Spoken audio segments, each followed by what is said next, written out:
information. Oh, yes? So, you mentioned the ideal heart rate is between 85 to 110. What happens if your heart rate goes above that? You got to kind of tweak it down a little bit. I would just, you're doing a little bit more on that rate of perceived exertion than you should be. Just kind of slow down your steps a little bit until you can get your heart rate between there. Why? I just understand why that's important. I'm going to jump in real quick on this because I think there might be some confusion happening. Yeah. There is. Yeah, that's what I was going to say. Yeah, no, there's definitely confusion. All right. So, Chris, can you ask your question? I mean, first off, understand that where does it ever say that an ideal heart rate is 85 to 110, and what's the specific scenario that it's supposed to be between that, Lorraine? Can you repeat that just so we're all clear? I can just give you, it was in the book.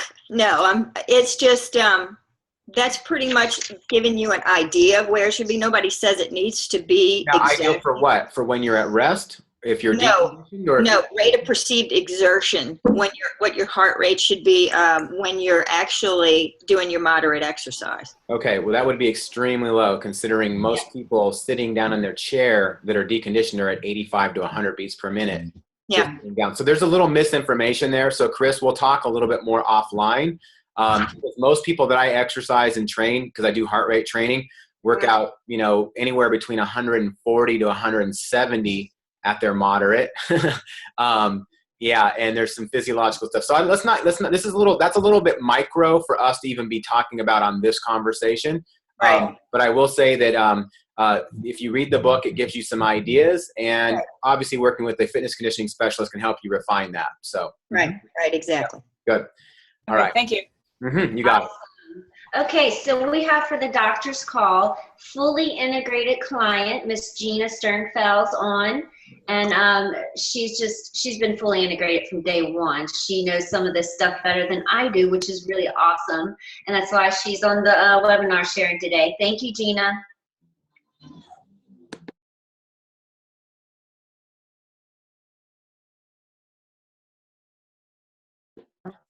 Gina, we're not hearing you. Oh, still not. You might have, are you on a phone or on a computer? We may, you know what, let me call her. Maybe we'll go on to the next. You might need to click the use the audio for computer button. You know how it has there, like if you, participant needs to share with her audio. Yeah. Gina, can you hear us?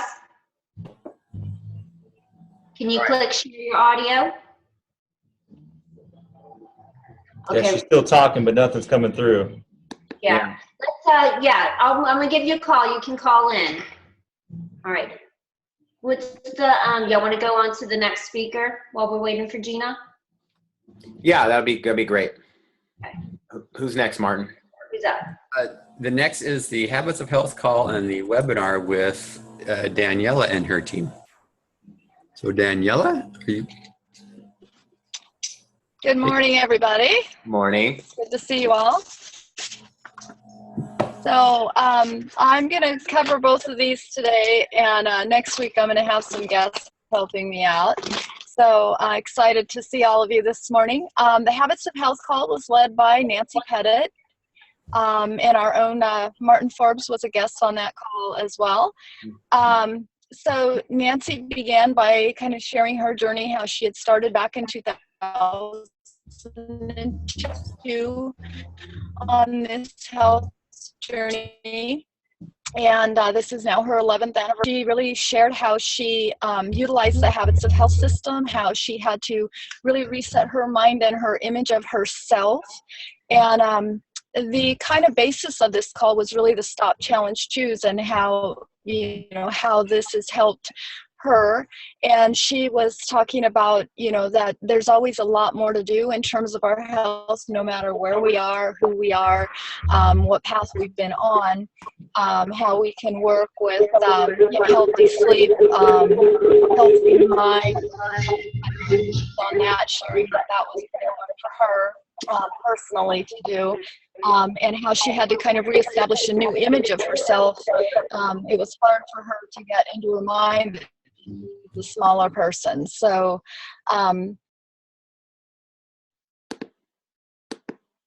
being the stop, challenge, and choose for her.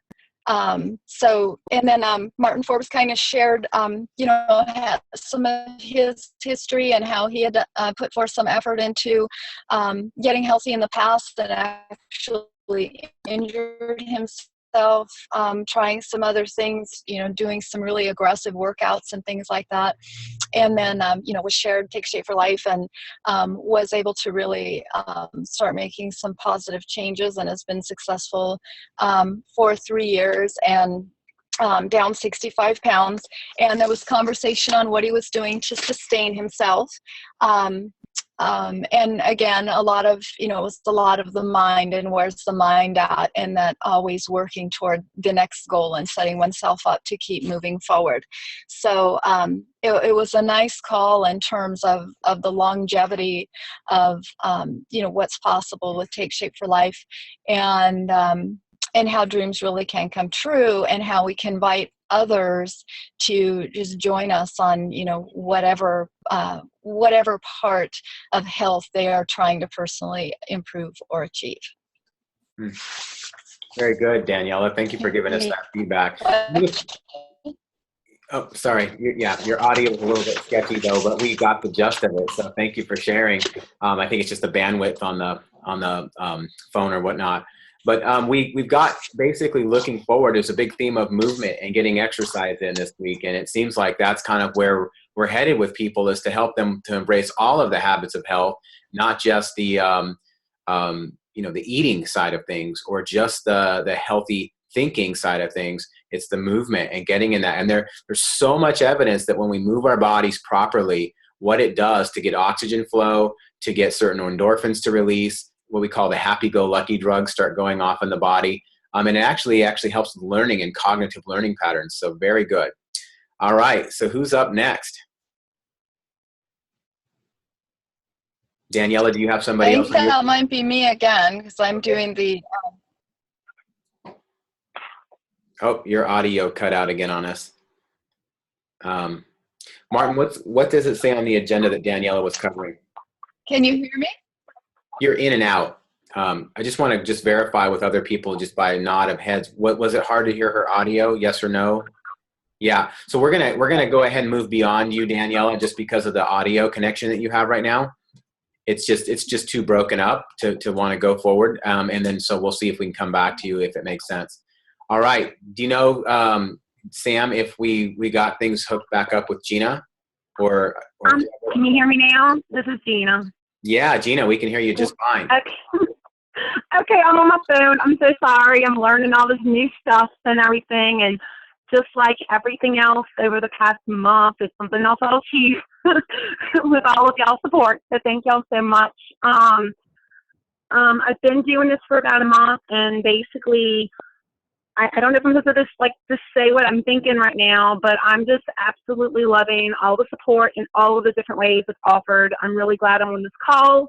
Got lots of new things to learn, but I mean, there's like 4 different types of support that I've actually kind of looked at in my head, and it's just almost overwhelming to me, but I'm thankful for it all. I mean, it just helps me stay focused and positive. And you know, I had listened to the doctor call this week, and I'm one of those people who need to lose over 100 pounds. But at the same time, for the first time in my life, it's not going to be my focus. You know, by reading the book, I'm starting to realize my focus is really optimal health, and everything else just kind of comes with it. So I'm just been thanking my friends that I've watched lose weight, you know, and just transform their lives, and just thanking Harold and Sam, you know, because I'm just in a place that I haven't been in a really, really long time. And I'm just, the fact that it's science-based, the fact that the support's there, the fact that I have goals in my life again, besides for everybody else in my life, you know, I'm just happy again for me. So anyway, I don't know if I'm supposed to specifically say anything, but hi, and thank y'all.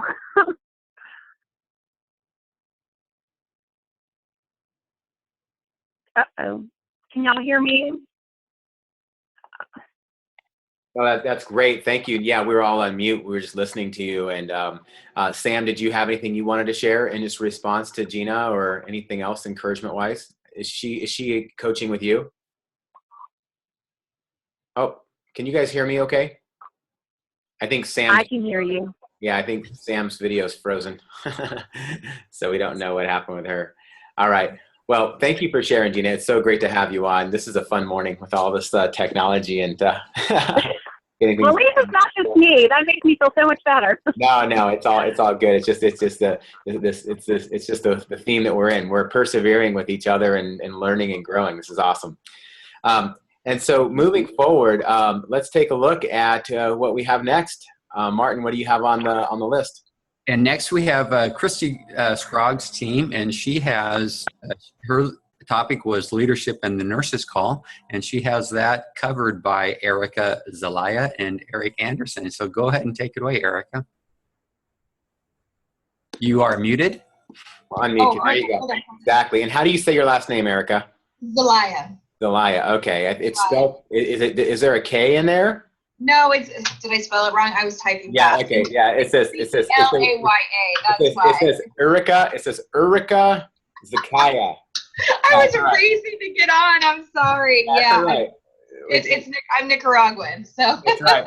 That's right. Oh, that explains all of it. Go for it. It does, right? I'm like, whatever. It's messy night. I just need something colorful. Who cares about my name? So, sorry. All Latins are like this. We can't help it. So anyway, yes, this is my first call where I really get to see you guys and interact with you. You guys helped me. And ooh, it was a bad echo. I'll fix that. Hold on. Let me just see if I can mute everybody.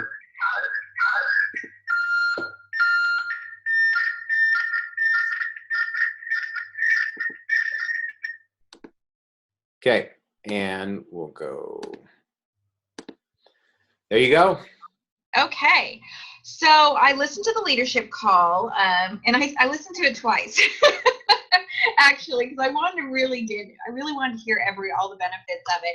And this week they talked about the, I don't want to call it a promo. I guess it's more of an incentive, I guess, with the Take Shape for Life kits or packs, I should say, at a discounted price. It's about, they're about $40 less than what they normally are, and it's basically, they averaged it out to 17 free meals is what it comes out to be. And they really focused on how this is a great time for coaches, for current clients, and new clients to really get involved and really have an opportunity to take part in this, cost savings and a way to reach out to a lot of different people right now. So they were going through various ways to reach out to current clients or new clients. I know that me being a new coach and kind of talking about the program with new people, cost seems to be it's almost sticker shock for some people. Some people, they get it. They realize it's a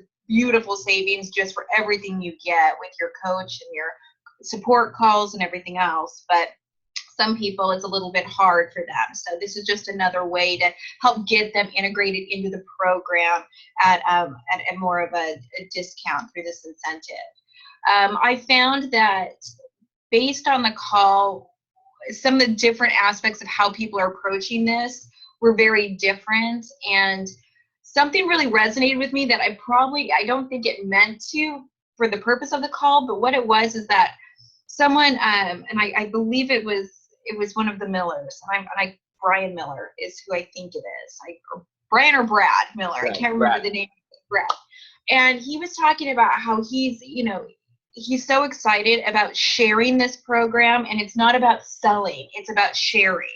And that stuck with me because also being a new coach, I think I'm trying to find that balance where I'm reaching out to a lot of people that I know and sharing, what I've gone through and what my sister has gone through. And I liked the term of sharing and not selling, because I think it can get borderline if you're not careful in how you're speaking to it. And so I found that very helpful.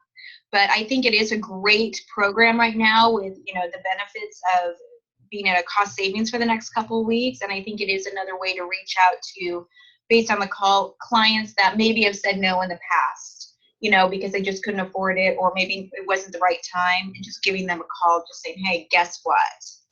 Mm-hmm. So that's what I got off the leadership call. That's huge.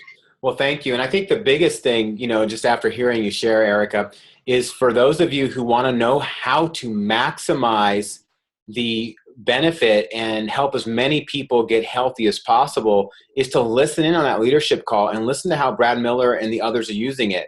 Doug Wood also shot a video that I sent out to all the executive directors. So if you haven't seen it from your executive director on how to, posture this or how to help other clients position you with this, then get with your leadership mentorship team and they'll get up to whoever needs to support you.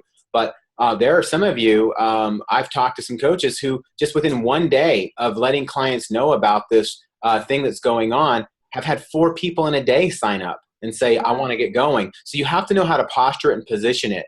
Some coaches are strong enough to where they don't even need a promotion at all to continue to keep their clients coming in. So we don't want to get in the area of we're using discounts to get people to get started, because the program is about helping people move towards their goals, right? It's about helping people move towards optimal health. And by the way, this just takes the barrier to entry a little lower for those that were there. If you just say the program is $299 right now, it doesn't hold anywhere near as much traction as for you to say, I'm really excited about helping you get healthy so you can achieve your goals. Oh, and by the way, normally the program is a little bit more, but they're running this promotion that they've never really run before. And you're going to get $40 off the program and then if you start in the next week. And on top of that, they're throwing $150 worth of other additional savings at new clients right now. That's huge. Now you guys are going, what? What's the extra $150 of savings? All right. So somebody tell me so that, you can kind of think through what are the other savings a new client gets that equal up to around $150. Does anybody know? So unmute your line, bold, share. Yeah, you get an extra free week for the first 2 months. So. All right. So yeah, so you get $67 worth of meals on the first order, right? A blender bottle. And on the second order, you get $67 free meals and free shipping. You know what free shipping is worth $20 some odd dollars?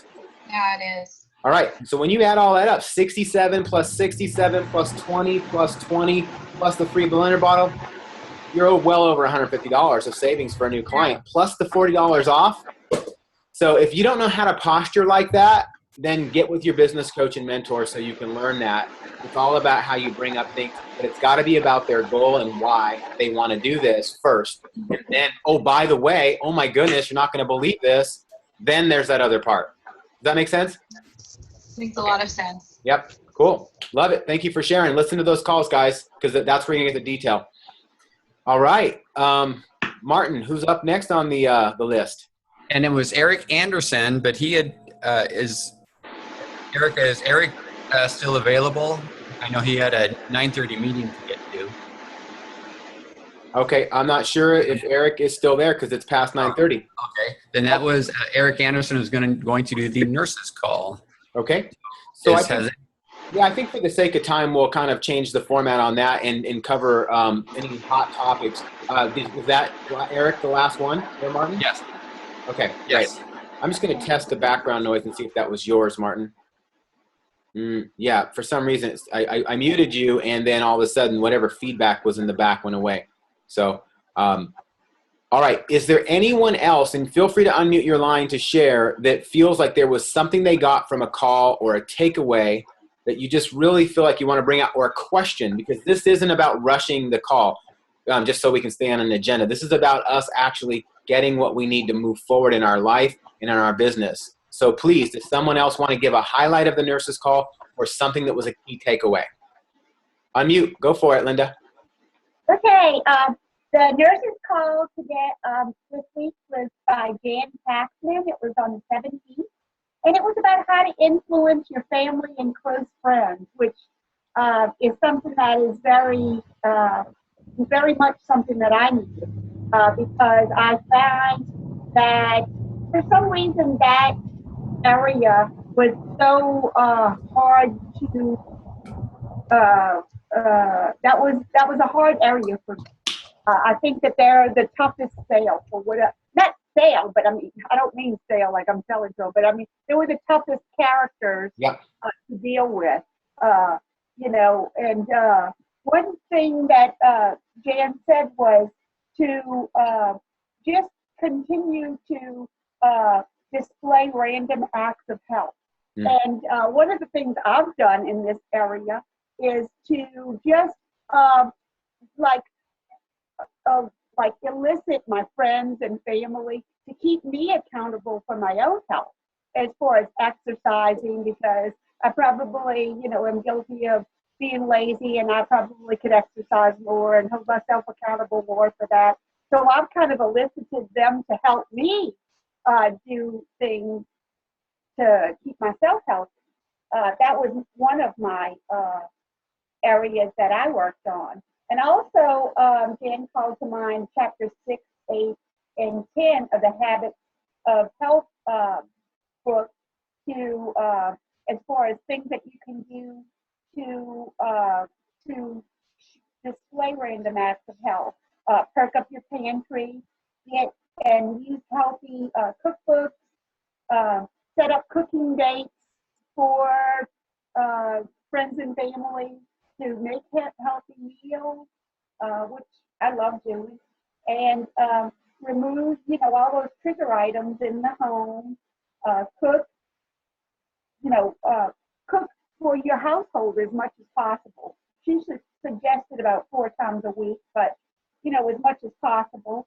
And of course, sneak healthy snacks into your loved ones' lunches, and with a little love note or something like that.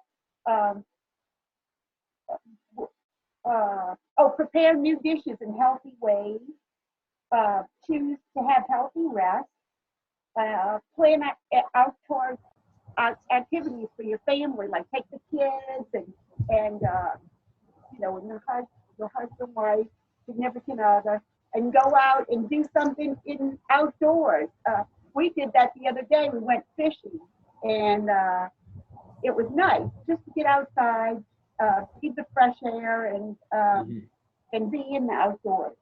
It does wonders for your mental, physical, everything. It's great. Some other suggestions she had was to review the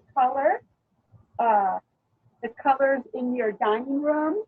Like blue is a color that apparently decreases your appetite. So I need a lot of blue in my life. And also, of course, not to forget when you have brighter light, you also eat less. So need better wattage in your home. Also. Hey, Linda, I think that's good. That's good. That's good time right there.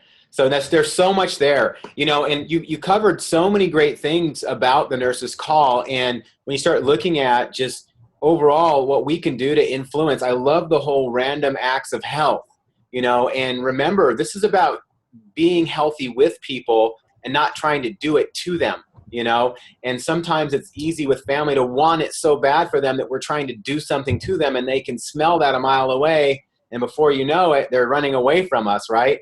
And so I love how we can incorporate it as a part of who we are and just be somebody who's a human being versus always trying to be a human doing. You know what I mean? And granted, we're always doing things, but we want to be mindful that relationships reciprocate, and like you said, just exemplifying it. So check out the nurse's call. Something I want to encourage everyone in, and this is actually a theme Craig and I were talking about, is when you review a call, think about what the hot items were and how impactful it would be if you actually integrated them into for yourself, and how it would benefit others to know that information.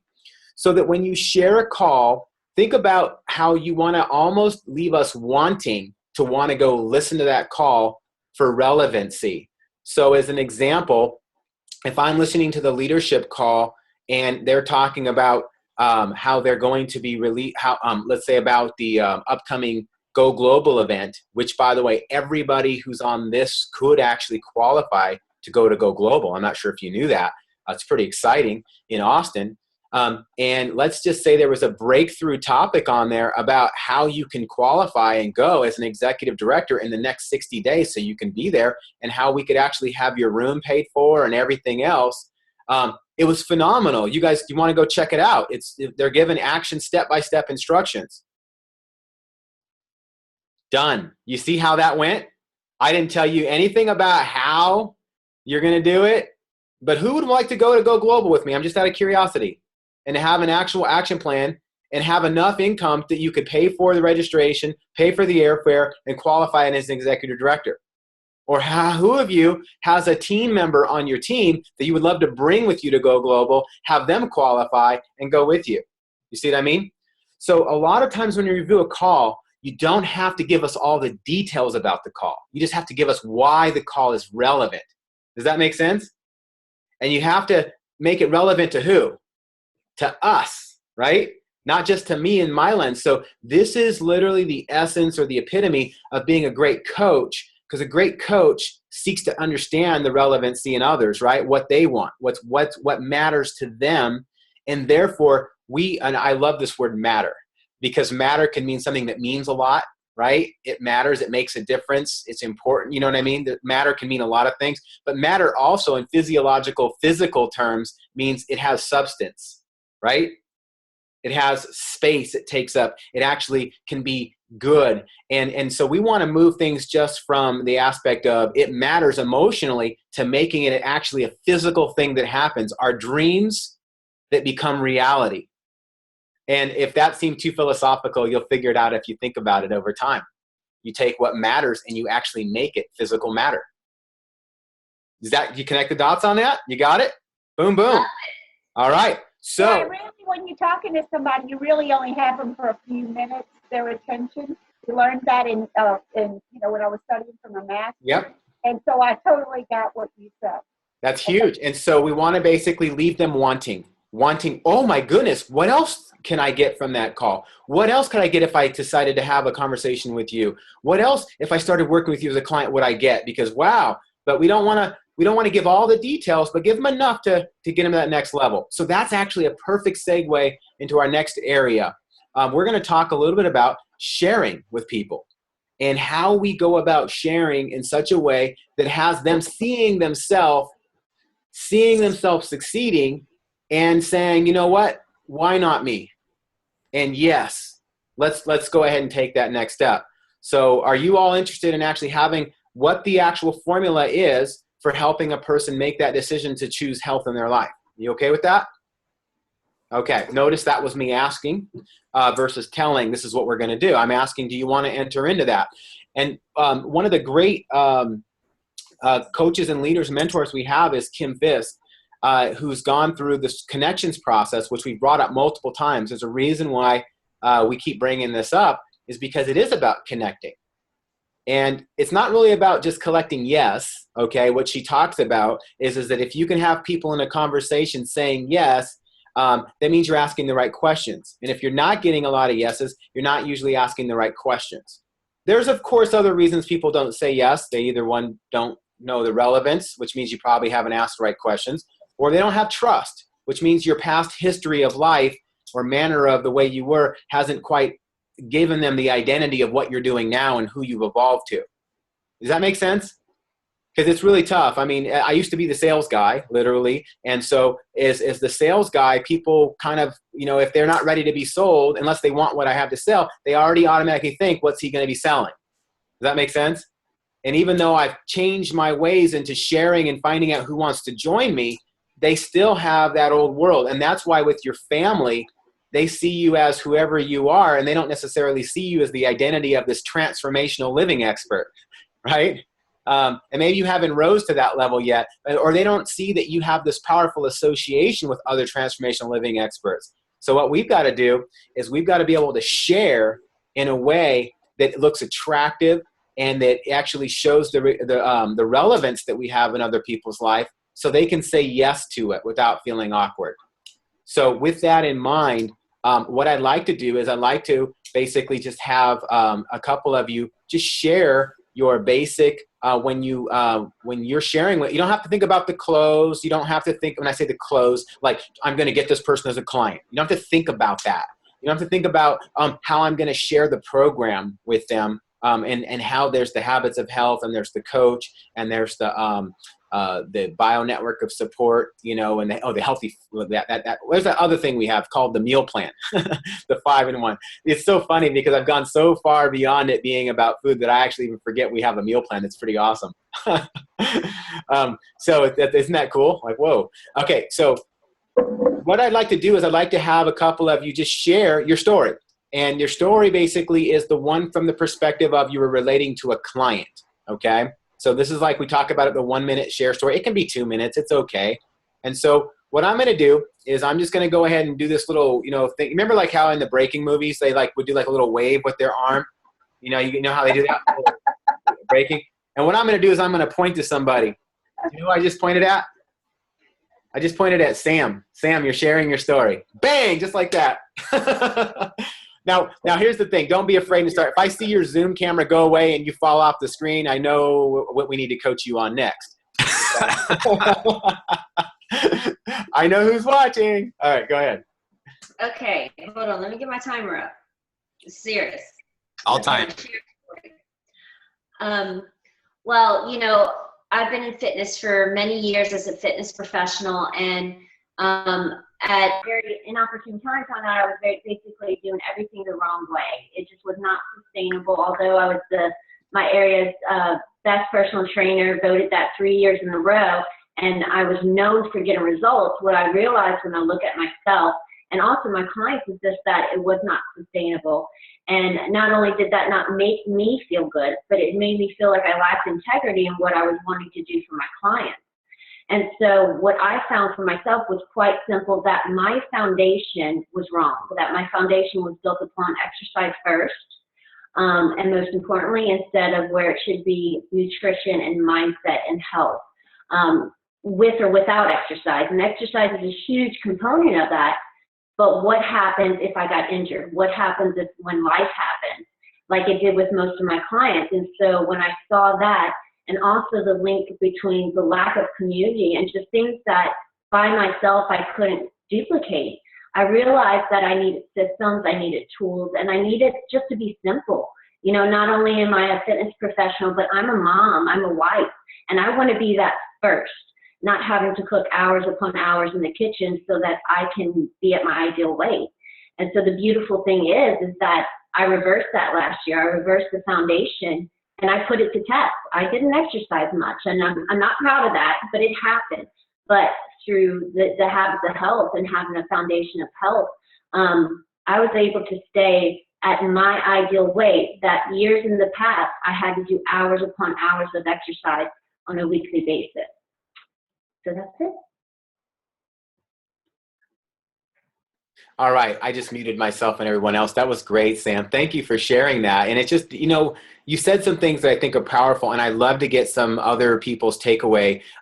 Pat, if you could just share some of the things that you got out of what Sam shared, and then maybe we could hear from Allison to maybe share something that she got from what Sam shared. So just go ahead and give us a quick 30-second.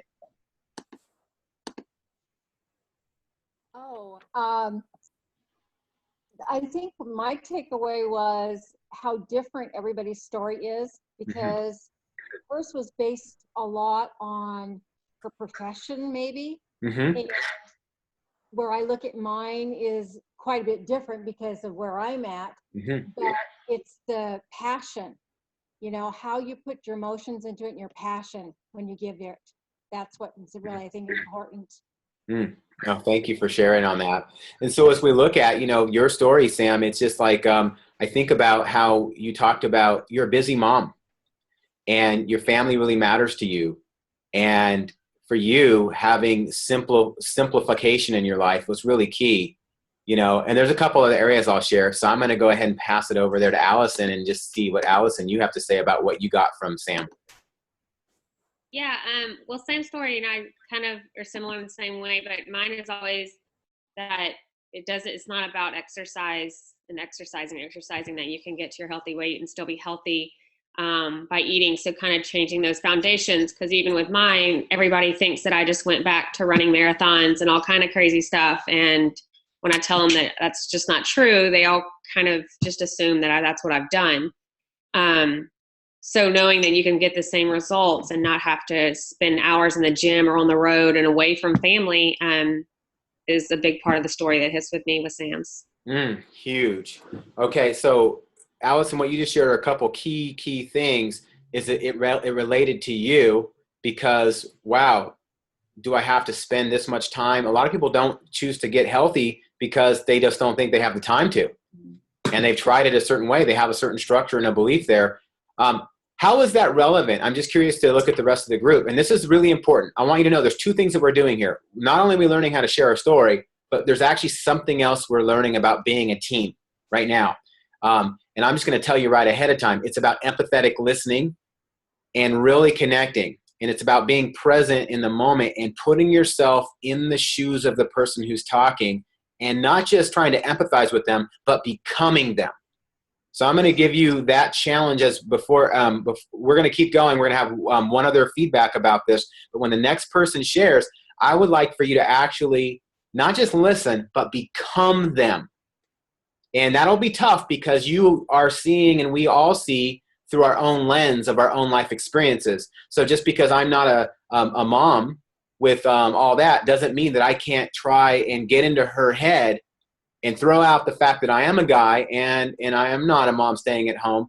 But I'm going to get there and try and imagine, how would she be feeling? How could this change her life? How would that affect her? So as coaches, we want to do that so that eventually Sam's story can be our story. And if I am relating to a mother that I can think of, oh my goodness, I'm going to be Sam right now and I'm going to share her story. Not like as if I'm like, oh, and I'm a single, I'm not a single mom. I mean, I'm a stay-at-home mom. No, but so I can say, oh my goodness, one of my friends, she was so busy working out hours in the day, right? Does that make sense?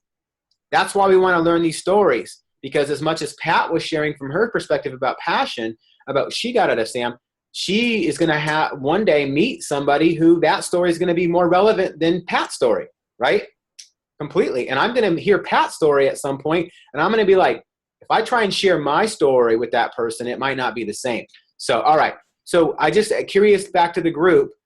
Is there anything takeaway wise that you feel is important about what Sam shared that's important for us to know, or what I just shared? Either way.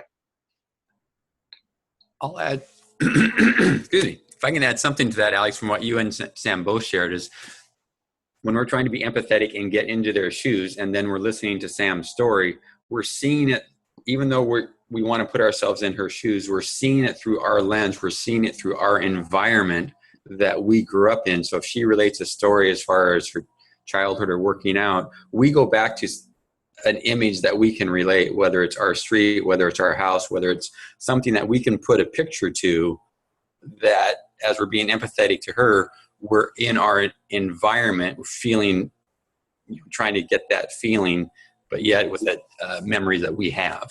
Yeah, exactly. You're always going to do that because everything someone's sharing is always being interpreted through your own memories, Exactly. That's why you go, how could that person be so mean? Well, they don't obviously have memories to empathize with you at this moment. They must be somewhere else in their thoughts. And whereas the other person is saying, oh my goodness, that was the most blessed thing I ever heard. It's just it's amazing. All in the eyes of the beholder, right? So pretty amazing. But as coaches, we need to literally get in our client's shoes. I say literally. We need to virtually. Okay, good. All right. Who else would like to share their story? I just want to ask if somebody would like to. Betsy, please. Thank you. I'm going to unmute you first, Betsy. All right, there you go. You're unmuted. Can you hear me? We can hear you. Okay, well, I was one of those kids that was heavy from the time I was young. I remember being weighed in at 5th grade, and my teacher said, wow, Betsy, aren't you a big girl? And that probably started my lifetime of being a serial dieter, experiencing yo-yo weight loss followed by weight gain. And I'd been a lifetime of feeling depressed and defeated and unhealthy. And one cold winter day, I met my health coach who brought hope and sunshine into my life. I went home really, really excited to share with my husband this newfound hope, only to have him resist my thoughts of trying another diet. So this was my first challenge that my health coach and I worked through. And I quickly learned that I actually had an advocate on my side that could actually help me get to something that I really wanted, which was health and happiness. And working closely with my health coach and taking full advantage of the program, 1 year later, I'm happy to report that I've left behind 50 pounds forever. And with my newfound healthy weight, I'm feeling amazing and now working towards optimal health and helping others achieve the same. Wow. I think that was like 1:25 or 1:30. What was it, Martin? 55. Wow. Oh my goodness. I was just guessing on that, but that was, okay. I'm going to stop talking because I could say so much. Does anybody else want to share how you received that story, what you got out of it, what you could learn from it? Please. I love that, Betsy. That I heard hope, then perseverance when faced with an obstacle that was just so close to home, and most importantly, then having finally somebody that truly came alongside you and supported you, no matter what, you know, because we can't do this alone for long, you know. That's the difference. That was awesome. How about you, Dan or Chris? Either one of you want to share something about what you got out of Betsy's story?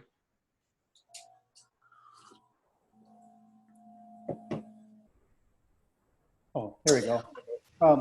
I was feeling the emotion of Betsy's when she was kind of the roller coasting going up and down, and then finally when somebody was passionate enough to help her, that there's hope. So echoing what Sam said. So very much so, absolutely. And Chris, how about you? Can I tap in real quick? Oh yeah, go for it. Okay. I just wanted to say that what really caught my attention was the very first thing that you said about at an early age, somebody affected you in a negative way by just a couple short little words, you know, and back in what you said, 5th grade? 5th grade. I mean, that's traumatic at any age, much less as a child, to have to bear that dark emotion for so long, you know what I mean, and have to really struggle with that. So, and so many people really have that same experience. So I really appreciated hearing you admit it, hearing you say it and voice it, because I think that can really touch a lot of people, because I think, you know, not if we're all touched profoundly in that way, we are all affected by that. So I think you hit on all of the really powerful emotions and even senses, you know what I mean? I could see that happening. I could feel you almost. I became, just like Alex was saying, I became you when you told that 55-second story. And that instantaneously got me interested to want to communicate with you more. And I want to learn about who you are and how you can help me and help my family. So that was really powerful. That was phenomenal. Absolutely. Okay. Feel free. Anybody else that wants to share? I was going to add something to that too, Betsy, is I was on the other end when I was younger. I was labeled the skinny kid, not strong. And so it was a label that you always grew up with. And Nancy and I talked about this a little bit. We have those labels where we're stuck with, or we start believing it. We want to reach out for help, but we're a little bit I guess ashamed where we don't know how, and we're afraid to reach out. We want help, but we don't have the confidence or the trust that we can trust somebody and say, hey, I really need help making this change. Will you help me? How do I go about it? I don't know enough. You know, there's some principles that were shared in what Betsy said that I believe if we will embody those principles in our story, you won't have to worry about the words that you're going to say as long as you hit the principles. And I'm going to explain what I mean, because this is powerful. Betsy shared something that had us all feeling a certain way. What exactly she said is of less importance than how she made us feel. Is that what people remember? How you made them feel? They don't always remember what you said. That's why you can think back on some of the greatest speeches or keynotes. You don't necessarily remember. You might remember one phrase or one quote from the whole thing, but you just had an, oh my goodness, you got to go see so-and-so speak. And what did they say? Well, there was this one thing, but you just got to go there and be there, right? Because it was an experience. So when we talk, are we just words, or are we actually getting to that? Now I'm going to tell you some of the things that she did, and I'm not going to tell you the words. The first thing she did was she showed vulnerability. and she kind of shocked us by a comment or a quote that someone said. Oh, how horrible, how that must have made you feel as a little child, right? And that emotion, okay? And I remember what she said. The next thing is she met somebody who became a ray of hope. So again, that there was a glimpse of light that came into her life, and she used some words that gave imagery of hope and light. So think about this story. If you're watching a movie, some kind of tragedy that's happening, or a shocking moment where things are going okay in life, and then boom, okay, all of a sudden a ray of hope. However, struggle. She struggled, and we all can relate to struggle. Me too. I'm interested in your story. I struggle, you struggle, okay, more vulnerability. Then she persevered underneath guidance and support, learning things about herself, becoming. Transformation was talked about. The perseverance and the transformation. Again, how does your story show transformation happening? People have tried so many diets. They try to change. However, Betsy's story is about she made a transformation. Something shifted. This support that she had from this coach in this environment, it made a shift in her life. Oh, and she broke into the new. And I'm so happy to say, and she talked about the victory. And the victory that she's had is the freedom. She talked about being free forever. Not just I lost 50 some odd pounds. And she didn't say these words of freedom, but what she did, it expressed the feeling of freedom. So here it was. Vulnerability kind of shocked us a little bit in the beginning. We got empathy. She began her journey of trying to do something about it, but it was a struggle. A hero came into her life, something hopeful, purpose, focus. It was big enough for her to take a stand and persevere. She made transformation in this, had support and guidance, personal victory, freedom. Those are huge things people want to experience and have in their life. So with that in mind, does anybody else want to share on what we just talked about, either anything else on Betsy or anything that I just shared that you think is noteworthy? All right. My encouragement is that as we start to craft our story, we actually take the time and write it out a little bit, see how it sounds, say it to yourself, say it in the mirror, talk to people about it. Something I like to do, and whether you like to drink coffee or tea or not, is get together with people and just be there with them, and don't have an agenda that this is going to become a client. And when someone asks how you're doing, just say, oh my goodness, I just realized some things. My last year of my life has just been amazing. This is what's happened. And share a little of the vulnerability, and then share some of the transition and the struggle, the transitional process. Share what's happened in the victory with no expectation that they're going to jump into it, just so you can get good at sharing. Is that helpful? For those of you that struggle with sharing because you're trying to get a client, stop. If you're having a problem with client acquisition, stop trying to get clients. Just start sharing your story and see how people feedback. All right. So with that said, let's do another share. Let's have Dan. Can you share your story? Sure. Let's see. All right. As I was, I'm an avid hand cyclist, so I like to go out and bike quite a bit. And before, I'd always, riding out 35 to 40 miles, I always struggled running out my endurance, literally almost crawling back. And then I also was having trouble with my shoulder. I was also struggling kind of with up and down on weight, and so then I was able to find this program, and wow, kind of what a difference. What it's done for me is making me stronger. When I go out riding, I don't want to stop. My recoveries are faster. When I was working out, I was having personal best after personal best as far as going out and training, and so now I just wanted to share share my story with other people. So. All right, Dan, thank you for sharing. So what I want to do is first off say, awesome getting it out there. How did you feel, Dan, about sharing? Like, what was your first emotion when all of a sudden I picked on you to share? Describe that. One of the first thing that kind of struck right away is like, oh no, I have to share. So one of my challenges is just getting out there and just basically sharing. All right. So the first thing was, oh no, I gotta share, right? Okay, so stay on the mic for a little bit. This is good because this is either relevant to you because you can any of us empathize with Dan if I picked on you? I want to see your head nod so I know how to help you, not so I can pick on you. All right, this is a safe environment, and this is the thing. It's scary because it doesn't feel necessarily safe. It's only not safe because of all of the programming we have in our head. Right. Right? That's it. Dan, you're still alive. We're all loving on you. How many of you on this call would love to see Dan be able to go, oh my goodness, I get a share. This is phenomenal. Can't wait. Right? Yeah, we want to help you. All right, which is awesome. Dan, the question is, are you open to us helping you?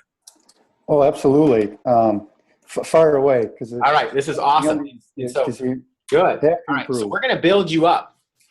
So what we want to look at is how do we help the transformation happen? By the way, this transfers over into supporting a client for their why, to a coach with their why, okay? But how do we make this transformation happen from, oh no, I got to share, to, oh yes, I can't wait to share what's happening with me, right? So Dan, tell me about something you have shared with somebody in the last week that you passionately shared with them and you were super excited to tell them about. Anything, unless you haven't shared anything exciting with anybody this last week.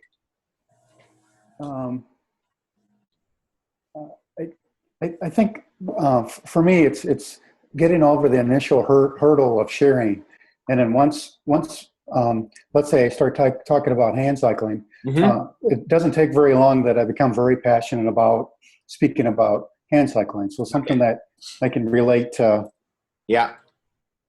Have you shared anything about hand cycling with anybody at all this last week? Can you think back on a conversation, if it's not this last week, sometime in the last where you were really passionately talking to somebody about something that you learned or experienced or an event you went to? Well, I think it was with a friend of mine. It was more than last week. It was within a couple of weeks, but we got to talking about hand cycling again and about training, and so. Okay, and then was the conversation like about just getting it? Tell us about it. I want to know. Just tell. Oh, yeah. Okay. When we were talking about training, and then kind of where I was at, and then kind of with my health, and then kind of where I was going, meaning that with some of the changes that I've made, and so beforehand, usually when I looked at my diet, I didn't think that was kind of important.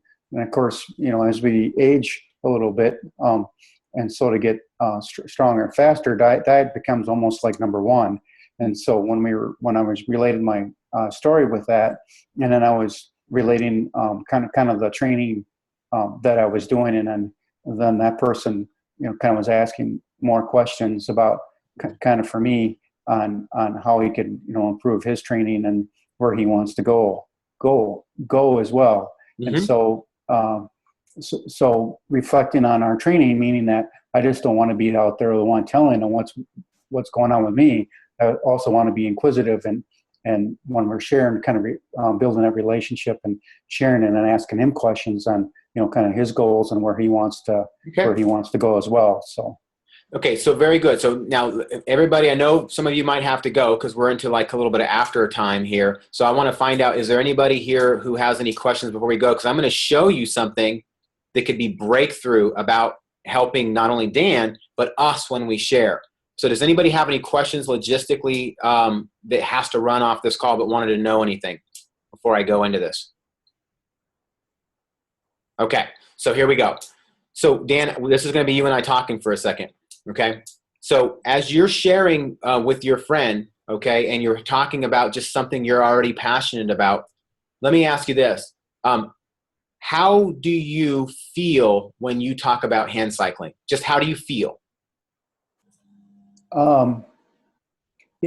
Yeah, I feel passionate. I feel confident. It kind of brings me at ease and makes the conversation flow freely. Mm-hmm. And so it seems like you're not forcing anything. You're not trying to be anybody. You're just being yourself. Mm. Okay, huge. So unmute everybody, and we'll see if there's any background. If you can unmute, and just what did you hear Dan just say about his feelings when he shares about hand cycling? Passion. Go ahead, Israel. Unmute. Everybody just jump in. This is a conversation. You can step over the top of each other. I know we're all so polite. Nobody's going. By the way, Israel, I fixed my unmute, bud. I fixed my feedback, so I'm okay. Okay, good. You're still muted, buddy. I'll unmute you, Israel, if you can unmute it. Just a second. All right, there you go. There we go. Yeah, I was trying to unmute it. It wouldn't let me unmute. Okay. What I kind of picked up from that was that hand cycling for you is so comfortable. You've been doing it for so long. It's just fluid. You don't even have to think about it. It's just who you are and who you embody. And so that's why it's so natural for you to communicate that and share that with somebody. And that was just kind of the basis of what I got from it. And what I think Alex is maybe getting at this, and tell me if I'm wrong, but like the more you share and the more you get kind of out of your comfort zone to do that, the more it's going to be comfortable, and it's just going to kind of come off of that's who you are because you're so passionate about it and you want to help more people and you're focused on serving them and helping them, that it's not about us. And does that make sense? Yeah. Yeah. It can't, and that's the thing is that that's why we have that saying, get out of our own way. This has to be about helping someone else and just sharing, and either they relate to it or not, and we'll get better at relating, because relating is a dance. I mean, how many of you have relationships with people that have grown over time? Yes. Yeah. I mean, if they haven't, then you really don't. I mean, relationships grow. So you just start with a basic share, and then you start to relate, and that's that relevance, okay? And you start all of a sudden, before you know it, it grows. So transferring, Dan, that passion you have for basically helping another person in your comfort zone is really a matter of bringing that over into the whole you. Do we see ourselves as somebody who cares about other people? And do we see ourselves, because it really doesn't matter how much you care unless people know how much you care.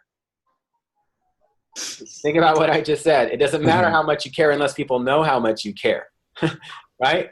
And people really don't care about what you know. They care about how much you care. Okay, that's the other flip side of that. Okay, I want you to really consider those words just for a moment, what they mean to you, just so you can consider them. If people don't know how much you care, did you really actually care? It's like people say, if a tree falls in the woods, does it really make a sound if nobody's there to hear it, right? It's kind of this little cliche thing. Well, I don't care how much you felt or how much you cared if nobody actually knew you cared about them. And what is a good health coach that keeps silent and keeps the best kept secret to themselves and never shares it? I want you to imagine it's 20 years from now, half of your friends are sitting on their deathbeds that could have had an extra 10 years. This isn't to try and guilt you. And all of a sudden you tell them then, I wish I would have told you 20 years ago what I knew, but I was too worried about what you might think about it, right? You're not going to, and okay, so somebody stop me and jump in. So it's just not me. Actually last year, I mean, I've had so many coachable moments in the past year that it's like, I've just grown so much. It's crazy. But, when you said one of the first steps I took when we went to Portland with you was I just, how I recognized that I said I was always thinking about an individual or how much I love somebody or care about somebody, but rarely was I ever taking action to show that person that I was thinking about you. A call, a text, an email, lunch, whatever. It was very rare that I actually acted upon that thought. And so, how can they know that you care? And so the first step was, okay, so what if I just be a nice person and act on this thought? What can happen? And so what I found in the past year was that I'm anything but a perfect health coach, anything but a perfect mentor coach. But I really hope that my clients know that I care, and I think they do. I hope they do, right? And a couple of you are on here. But yeah, so that's huge. Just forget about trying to get people and just actually take that next step and show people that you care. Anybody else? Because I could just go off. That is so phenomenal. Go for it. I just want to add that a couple focuses here is, first of all, is when we kind of adding on what Sam was saying, is when we kind of get out of ourselves and we just love on people, and the focus is on them and how we can help them, how they take it or how they perceive it, and their beliefs and concepts isn't within our control. It's to really, you know, share the amazing thing that you can provide for them, and a great tool that we have. And, you know, again, however they perceive that or take that, whether in a good way or a bad way, is beyond our control, but not having the fear of letting that totally put a wall in front of us so we don't even talk to them in the first place. I don't know if you guys know what fear, or the definition of fear, really means, but it's what I've been told, and what it's really true is false expectations appearing real. Something that is a belief of something that probably will never even happen, that we perceive, and it stops us in our tracks from ever making changes, and then we can't ever change somebody else's life. And so getting out of that comfort zone, and the more you do it, you're not only going to see a transformation in your life, but you're going to be able to help so many people along the way. And it's such a freeing and an amazing thing to have in your life. I mean, you'll have more personal growth. And I think that the whole purpose of being a health coach and in this type of industry is that we're building relationships. The relationship of that person and the people that you bring in your life is so much more powerful than, you know, I don't know. I mean, Zig Ziglar said it best, is the more people you help them get what they want, you're just going to be taken care of. You know, and what Alex and I have been on many calls and stuff, and way we support our clients and stuff, is really think about the bigger picture of your ultimate goal, say optimal health, that what you want to accomplish. If you just kind of do the habits of health and stuff, and align yourself with keeping your vision on that, your weight loss and all the other health habits are going to come in your life are just going to happen, because you're focused on that foundational goal and where you want to go, instead of just focusing on one of the components of getting there. A lot of people, when they do this program, it's like all about, I just want to lose the weight. Well, let's focus on the bigger picture, and that'll be a byproduct. You'll definitely lose the weight, and so many other things are going to come into place when you keep your eye on the prize, I guess. Mm-hmm. Massive. I hope that helped. No. Okay. Yeah, and I'll tell you what. It's how we feel. It's how we feel. It's not what you say. You guys see the passion in Israel? Whether you agree with all his words or not, you know that man. And I'm an amen on that, by the way. Okay, and even though it didn't matter if your words came out exactly this way or who speaks better than another, do you all know that Israel cares? That's all I want to ask of you. Could you see that man cares? So Dan, I'm going to go back to you for a moment. Okay, first off, before I go back to Dan, can you see other people's faces on this camera, Dan? Oh, yeah. Okay, just out of curiosity, though, I just want to know, did everybody see that Israel cares? Do you remember all the words that he said, though? I don't. So it's less about how descriptive you can be, Dan, or how finite you are. It's more about how much energy and excitement you can bring about what's happening in your life, right? Yes. And I'm saying that as a right, like not you have to agree with me, but like, is that right? It's a question, right? Like, I don't know. Because if it's not a truth for you, that's going to be key. So what I'd love for you to consider is I'd love for you to share your story about transformation and push yourself out of the normal into a lot more excitement. Let me ask you guys, and I want to know the truth, not just because I'm asking this. Do you believe Dan would benefit if he was more exciting when he talked and more excited about his transformation? No, verbally, not just not head nod. Oh, yes. Yes.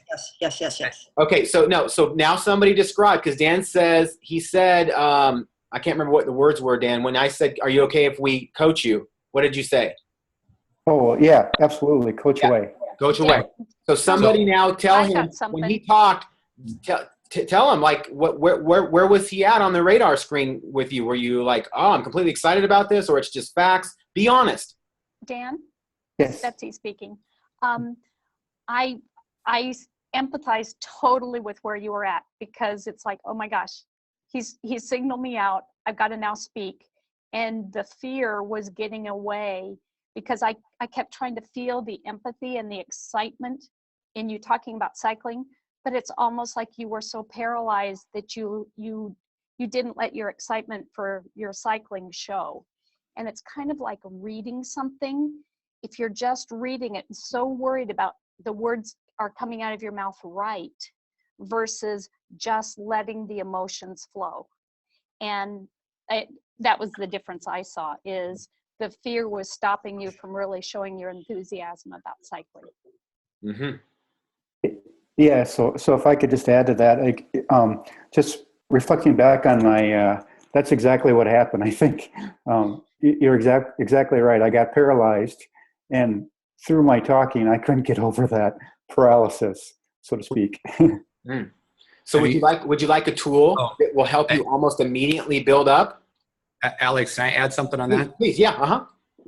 What would happen if the question, instead of being share your story, share something from your childhood, share a memory or a race that you're passionate about? Does that? So let me just describe what Martin was doing. Remember I talked about transferring emotion?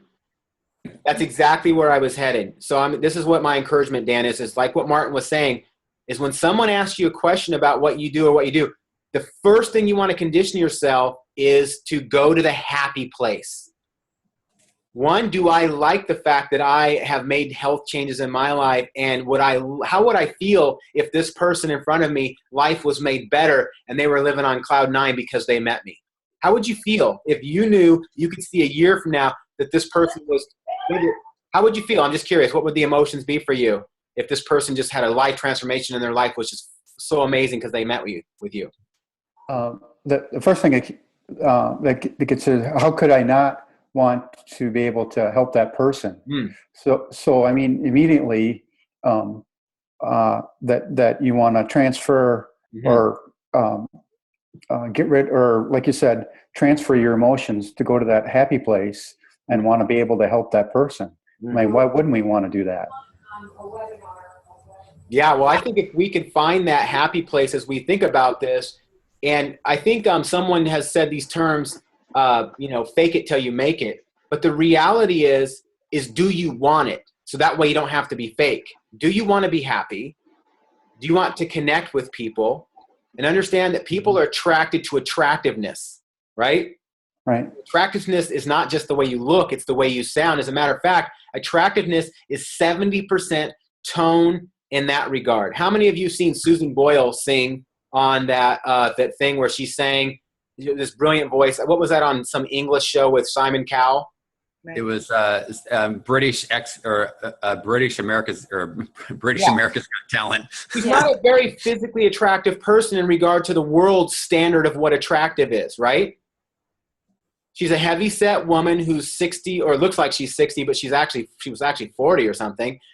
And all this, and they were all, as soon as she walked on the stage, everybody's face is like doing this, like what's going to come out of her mouth? And then what came out of her mouth was the voice of an angel, right? And now she's a mega star, because it's not about what you look like, and it's not about the words that you say. It's how you sound and feel to other people, right? And that's really what it is. So my encouragement exercise is for all of us is to find the happy place, find something we're passionate about, and whenever the last time you laughed or had fun, bring a little bit of that into the conversation and see what you can do. Anybody else want to add things that you feel? I was going to bring back on the Susan Boyle thing. That's actually would be a good thing for people to YouTube. Oh, yeah. Because she came out on that, just panicked. You could see. Oh, yeah. She was scared to death. And I think we could all hear the emotion in her voice, which is what makes her so amazing.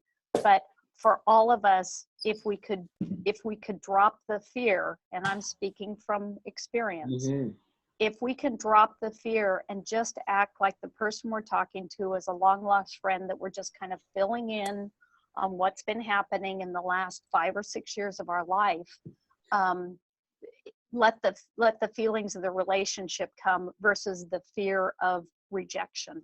Because people really do care about other people, and they really want to know what other people have been up to. Yeah. And before Israel, before you share, I love what you said. People care about that, and that vulnerability. Be willing to be vulnerable in your story. That was one of the things we loved about Betsy's story, right? Was when the teacher said to her, aren't you a big girl? Is that what she said?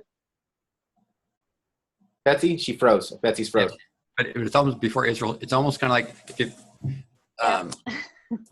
to be transformational, to have a game changer, we and Israel said it best as we go out and I like this part of structural attention, a little bit different view on it. We go out to the future and we see what we want to have. So if we were to relate the story, I went out to the future and I really didn't like my life now, and I knew I wanted to get something different. So I visioned that and I came back and then I started working on it, and now I just feel a lot better and I have energy and my health is just so much better. I found this simple program versus, you know what, I really wasn't happy with my life and I knew what I wanted to create and I saw this vision of it, and this person introduced me to this program that was just so simple, and I brought it back to today, and I said, I can do this, and I implemented this simple program. It was just amazing. I have my health back and I just feel fantastic, and I can do things that I could never do before. Yeah, that tone upgraded it immensely. And you will craft the words. So Betsy, were you going to share something? And I know Israel, you were going to share something. No, I was just saying the same thing. And yes, the emotion of my teacher saying to me, "Oh, Betsy, aren't you a big girl?" in the 5th grade is one of those phrases that's been stuck in my head forever. Huge imagery. Huge. Yeah. So that's key. When you share your story. So Israel, go ahead. I keep cutting you off. Go for it. Yeah, no worries. I'll try to keep brief, but something that's been powerful for me and along my journey of a really key thing and being successful and having people kind of gravitate toward that is how do you perceive yourself? How is your self-image? Is that something that when you look in the mirror, when you look at yourself, is that a pleasing picture to yourself? Are you happy with yourself in your own skin? And a great book that I've read, and some other great books, but it's called Psycho-Cybernetics. I don't know if you've ever basically the premise, the author of the book is as a plastic surgeon turned someone that wrote this book. He experienced a lot of people that he would help. They would come to his office and they would come with maybe a deformity, maybe a nose, a larger nose, whatever, something, maybe a scar on their face, and their self-image of themselves was so distorted that they were so caged up and in prison because they thought they cared about what everybody else thought, and it really debilitated them, and they weren't able to really live the life that they wanted to live. And he noticed that some people, after he would correct that deformity, they totally changed. Like a light bulb went off, and it's like they were a totally new person. Maybe they were enclosed and shy and never lived their life fully. They totally broke free of that. And then some people he helped, nothing changed. And he's like, well, what's going on? Why is there a blockage? And some people, they came to me, they wanted this fixed, and this physical deformity or whatever, and I fixed it for them, and now they haven't changed. And some people do, and there's so much more to the book, but basically he's saying you got to have a healthy self-image of yourself. And if you don't have a healthy self-image of yourself, other people won't. It'll be hard for them to invite them into sharing them something that can transform their life if you haven't really been able to make that change or transformation within yourself. And I don't want to kind of go off on a tangent, but I just thought it was kind of powerful and kind of went in line with what we're talking about, is just to be a little transparent with myself. I used to have acne really bad all over my face and my back, and my self-image of myself was kind of distorted, and I really cared about what people thought and how I perceived myself that wasn't healthy. Once I overcame that and now have a healthy image of myself, I mean, it's transformed my life. What are you doing? Some people would think, well, how, from the way I am now, that how I've ever been shy, but I had to break that shell and get over myself and the way I perceive myself to ever transform and have.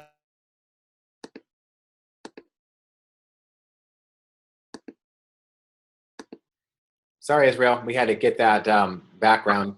Something crazy going on, huh? I don't know where I last left off, but anyway, my self-image was distorted because of the acne and stuff that I had, and I had to get over that and dig deep within myself and have a personal development and within myself in order to affect other people in a positive change. So I hope that helped. I thought it was kind of worthwhile sharing, and That's good. Good. You know, and one of the things here we think about as we move forward is, how do you break through fear? Because some people just even thinking about taking that first step, that causes more false expectations appearing real, right?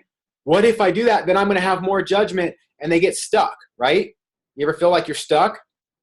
Well, one of the ways I've learned to break through fear is to take your expectation of what you think is going to happen and just go ahead and say, you know what? Whatever happens, happens. What if you weren't trying to get a particular outcome to happen and you were just being more of a scientist and you wanted to see what would happen next? What if I just authentically shared from the heart and I just was an observer to see what would happen next with no expectation of where this is going to go, right? Because how boring is a movie where you know exactly what's going to happen next all the time? I mean, seriously, if you can just say what the movie's going to happen next, you wouldn't even want to watch it. It's like, okay, I know what's going to happen. I know what's going to happen. You know, you have to be open for the possibilities. Are all of you on this call because you want to stay exactly where you're at right now? Because if you are, then just keep doing exactly what you're doing right now, and you're going to get exactly more of what you exactly have right now. Right? But if you want something new, transformative, you have to be willing to take a new paradigm. And that is, I'm open to whatever happens next. So I'm going to share from the heart and see what happens with no expectation. Wow. The next thing is, start with something easy. Take somebody out for coffee and just have a conversation and share from the heart. Do that a couple of times and see if it doesn't transfer to other areas of your life. What do you guys think? We should probably wrap up real soon. Yeah, I think that's awesome, and exactly just honestly how it should be, how the leadership in Take Shape for Life would want it to be. And Dan, the okay, go thing totally freaked me out. In case you didn't notice, I was nervous. And I, listened to everybody. I actually was able to write down how I would want my story to go the next time that happened. And what I visualized is having coffee with Gina or having coffee with Linda and just enjoying the conversation like I typically do. And I can tell you absolutely what Alex said is completely true, because I put it to test this past year, is just talk to somebody with no expectation, because most of the time something good is going to come out of it. And I personally don't care if the person signs up on Take Shape for Life or they took one little thing that gave them some kind of freedom in their life. It happens all the time. Just by me sharing my story, there's been many people who've lost weight doing something else. That's great, because my personal mission is health in general. So, you just should share from the heart and hope that just something good comes out of it for that person. Hey, you guys, the fear, really quick on the fear part. The reason I volunteered was so that I had control. I was nervous that Alex was going to point to me. So instead I just thought, okay, I'm just going to jump in the water. That's right. I'll throw the first punch. I love it. Yeah. I tried to beat you to the punch. So I was just as fearful, Dan. It's just, I took a deep breath because I knew I was going to volunteer. So just a little hint there. Yep. So let's transfer that, what was just said. See, you're in the grocery store line, right? And all of a sudden there's somebody in front of you and you start to feel, I should say something, right? But then the fear paralyzes you to saying anything, right? So lower the expectation. You're not trying to share the program with this person. You just want to basically, what's your intention? Is my intention just to make a new friend, right? Or is my intention to get a client? So when I see Pete in the grocery line, this is a true story, I go, hey, what's up, Pete? How you doing today? He's like, oh, just checkers. He's like, yeah, just getting started in the day and the shift. I go, awesome, man. How long you been working here? He's like, 4 or 5 years. We got to talking. He's like, I was like, have you ever seen me around in the store before? He goes, yeah, you come into my line a lot, because I come in the line intentionally. Okay. He's like, yeah. He goes, I was just checking on you, see if you noticed, And I was like, hey, man, look forward to seeing you again. Oh my goodness. I didn't get his number. I didn't get his Facebook. I just said, hey, it was good seeing you. Walked away. Because guess what? Just like Betsy, I wanted to be in control, right? So, but I was open to it. Next time I see Pete, he's like, hey, how you doing, Alex? Little familiarity, right? By the third time I go see Pete, we are Facebook friends. Bang. You know what I mean? So it's just about developing a relationship. Now, if I talk to Tanya, on the other hand, She doesn't reciprocate at the store. That's why she's no longer my checker. She doesn't, every time hey, how's it going? Tell you, I'm all right. You know, no other words, no reciprocation, no back and forth. Oh, okay. So no identification there of a potential relationship. Move forward. What if you actually did that with your bankers, checkers, the oil change people, just had a conversation, talk with people, find out where the friends are. Low barrier. No, just step through the fear. And then eventually you'll find yourself saying, hey, they're going to say, what do you do? And don't want to jump all over them. Oh, I made some major transformations. Oh, and check this out. Ask me what I do. Somebody asked me what I do. Hey, Alex, what do you do? Oh, my goodness. Well, the last 3 years, my wife and I have lost a combined 90 pounds, and we've been able to keep it off and, just made a massive transformation in our lifestyle. So we decided to start helping other people do the same thing and just make shifts in their way of thinking and living. So we just have the support. We help people achieve their goals. We feel good. It's awesome. Cool. Did I jump all over you? Now, if I'm just curious, if any of you had a need to lose weight or make a change, would that be somewhat curious or attractive? Yes. Yeah. Yes. Yep. Exactly. So between my wife and I, weight, and you add all that up, and you have your own, whatever your reality is. And if you don't have your own transformation story, you can talk about a client. Well, basically decided to start getting into an area of supporting other people with goals, and I've been able to help a few clients lose somewhere between 50 to 100 pounds. So I help people that have been stuck or struggling make transformation and actually make it a lifestyle. And so I love helping people achieve their goals. And you guys, did you notice that Alex didn't say, when the guy said, what do you do for a living? Alex didn't come back saying, oh, I'm a health coach, which most of us run the other way if we hear that, especially if you're a heavy person. Yeah, and everybody else with some product they're trying to sell me as a health coach, right? Correct. Mm-hmm. So he came in with the subtle approach of the enthusiasm of what he does and how he helps. I found my happy place. Right. Right? Right. And what they think of it is not important. How I feel is, and if they feel what I feel, then it becomes important, right? I'm not worried about whether they like my transformation or not. I'm telling them what I do. I've made a transformation in my life. Relevancy. Am I relevant to you? Right? Okay. Awesome. Martin, you're on mute. You're muted, Martin.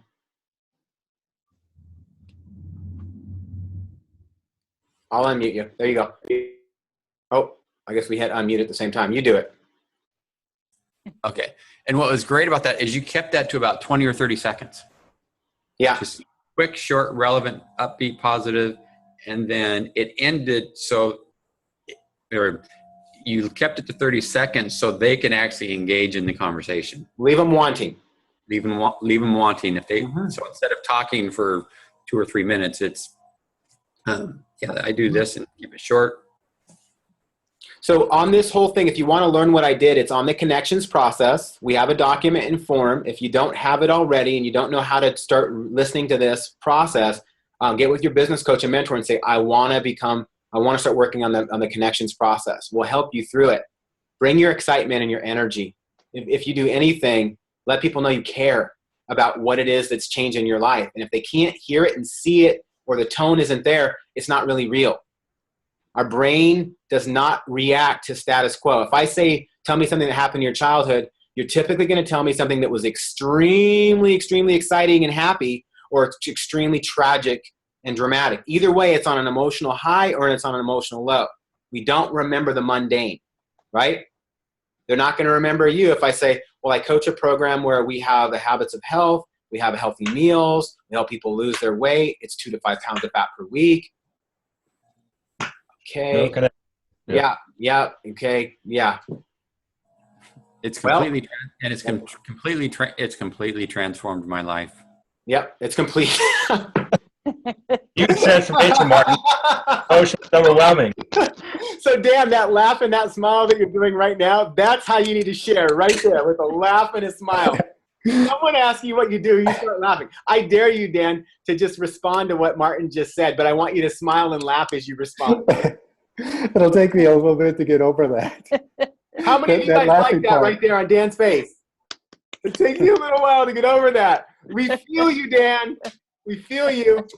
This is so awesome. We got to go. I know we're going way over time. Actually, All right. Anybody have any other questions or anything last? Because I know we got to go now and share the love and just get into those relationships and find out who wants to have a connection in life. I'll say something really quick. What I shared with Nancy on the call was she had asked me my story, and I told her, I said, I grew up and I always felt I was an athlete and I was thin, and that's what my concept was. That's how I saw myself and I knew I was living in an area and I wasn't really happy. I knew I was kind of not where I wanted to be. And I had an Ichabod Crane moment.